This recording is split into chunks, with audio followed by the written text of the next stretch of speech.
Assalamu alaikum students.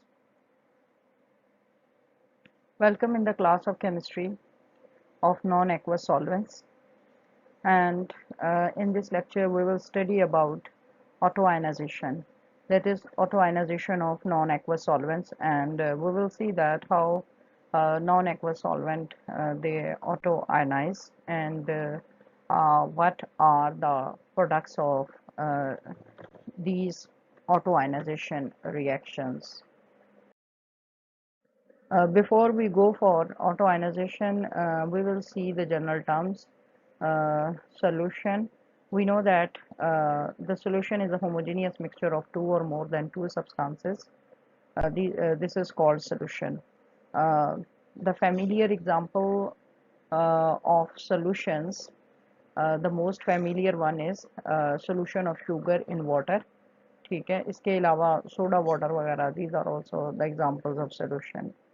The solute, we know the component of the solution present in smaller amount, this is known as solute. For example, if we take a solution of salt in water, then salt uh, is the solute and water is the solvent. ठीक है, तो solution का जो larger amount में present जो component है उसको हम solvent कहते हैं, और सॉल्वेंट जो है ये इंक्लूड करते हैं, फॉर एग्जांपल वाटर है, एथनॉल है, मेथनॉल है, and acetone. They all include in the definition of solvent. Now we go for autoionization of solvents. ठीक है, so if we want to have clear understanding of reactions in different solvents, that is non-aqueous solvents, it is important to understand how these solvents undergo autoionization. ठीक है, अब इसमें होता क्या है auto ionization में? एक्चुअली ऑटो आयनाइजेशन में हम सॉल्वेंट के दो मॉलिक्यूल्स लेते हैं.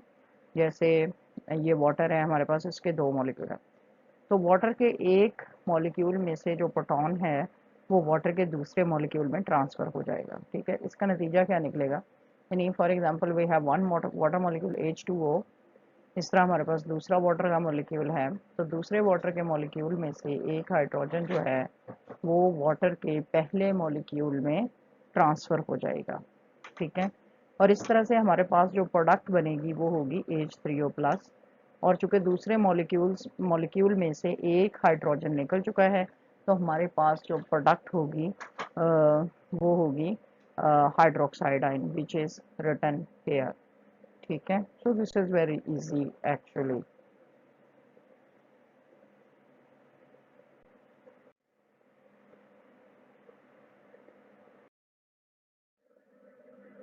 Now we have the autoionization of some other solvents like ammonia.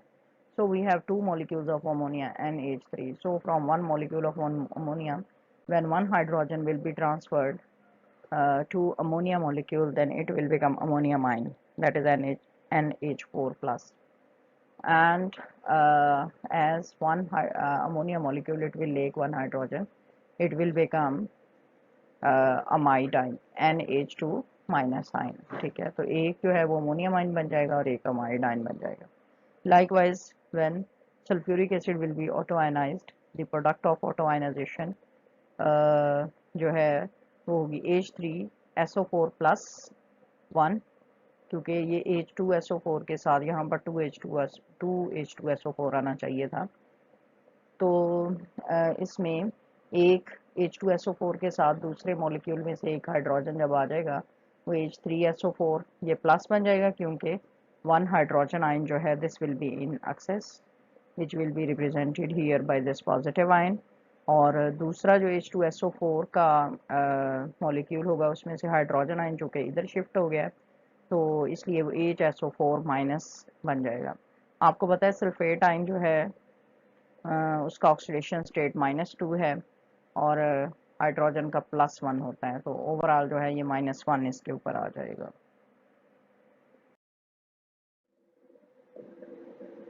So this is just the explanation of the previous slide. जो पिछली स्लाइड में हमने ऑटो आयनाइजेशन देखी है 3 सॉल्वेंट्स की. ठीक है, उनमें जो पॉजिटिव आयन बनता है this is just the solvated proton. यानी उसमें जो पॉजिटिव आयन प्रोड्यूस होता है या जो हाइड्रोजन आयन प्रोड्यूस होता है एक्चुअली वो सॉल्वेटेड होता है, उसके साथ यानी सॉल्वेंट का मॉलिक्यूल मिला होता है, ठीक है, और उसके ऊपर पॉजिटिव आयन आ जाता है, राइट। और जबकि नेगेटिव आयन जो है, this is the solvated molecule minus hydrogen ion, so this is simple, ठीक है। तो पॉजिटिव आयन क्या होगा, पॉजिटिव आयन के साथ सॉल्वेंट का मॉलिक्यूल शामिल हो जाएगा और उसके ऊपर पॉजिटिव चार्ज आ जाएगा, जबकि जो नेगेटिव आयन है वो सिंपली क्या है कि सॉल्वेंट मॉलिक्यूल में से हाइड्रोजन आयन जो है वो निकल गया, तो उससे नेगेटिव आयन प्रोड्यूस हो जाएगा।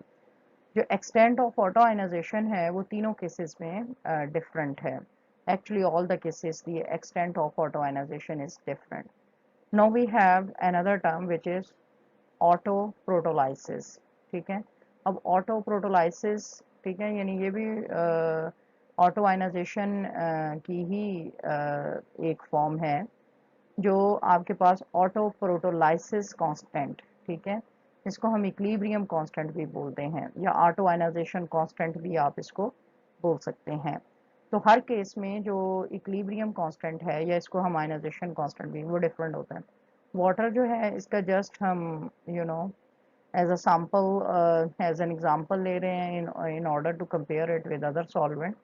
तो वाटर का एज वी नो जो आयनाइजेशन कांस्टेंट है या इक्विलिब्रियम कांस्टेंट है या ऑटो प्रोटोलाइटिक कांस्टेंट जो उसका है वो है 1 × 10⁻⁻14 at 298 kelvin, right, 25 degree centigrade.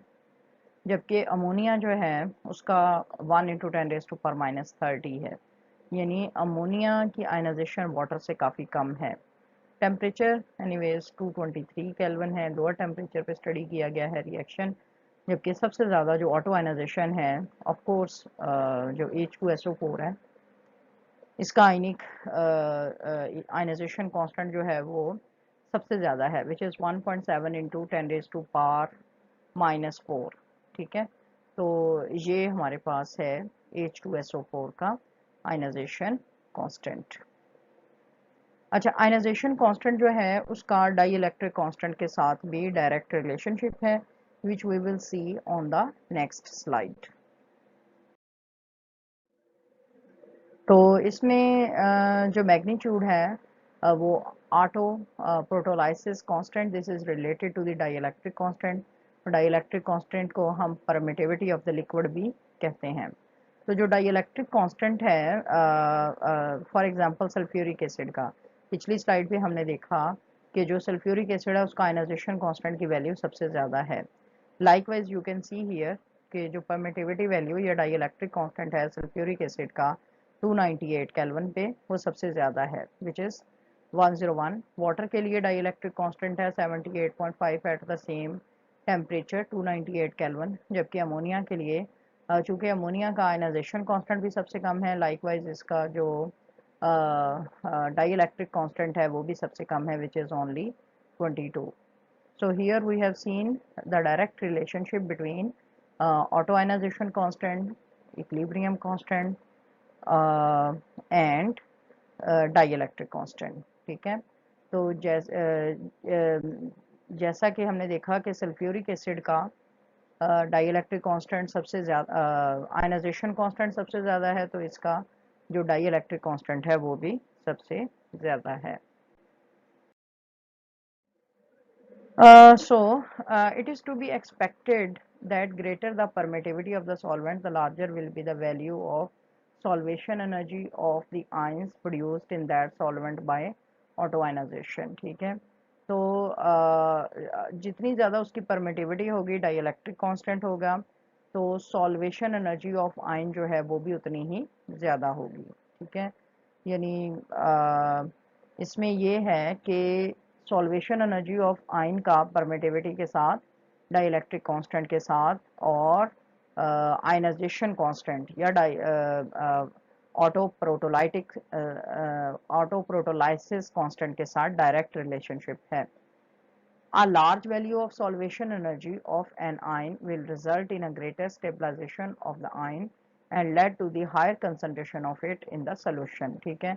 अब सॉल्वेशन एनर्जी आयन की जितनी ज़्यादा होगी, ठीक है, तो वो आयन उतना ही स्टेबल होगा। ज़ाहिर है देखें, एक्चुअली ये एक यूनिवर्सल रूल है डायनामिक्स में भी, कि जो स्पीशीज जितनी ज़्यादा एनर्जी एवॉल्व करेगी तो वो लोअर एनर्जी स्टेट पे आ जाएगी। और आपको पता है कि लोअर एनर्जी स्टेट जो है वो ज़्यादा स्टेबल होती है। तो एक आयन की सॉल्वेशन एनर्जी जितनी ज़्यादा होगी, इट मीन्स कि वो उतनी ही ज़्यादा एनर्जी खारिज कर देगा और ख़ुद वो स्टेबल फॉर्म में आ जाएगा। तो उसकी स्टेबिलिटी भी उतनी ही ज़्यादा होगी और उसकी कंसंट्रेशन भी सॉल्वेंट के अंदर उतनी ही ज़्यादा होगी। So this was about the auto ionization of solvents, non-aqueous solvents, and in the next lecture we will study about in detail the classification of solvents. Till then, Allah Hafiz.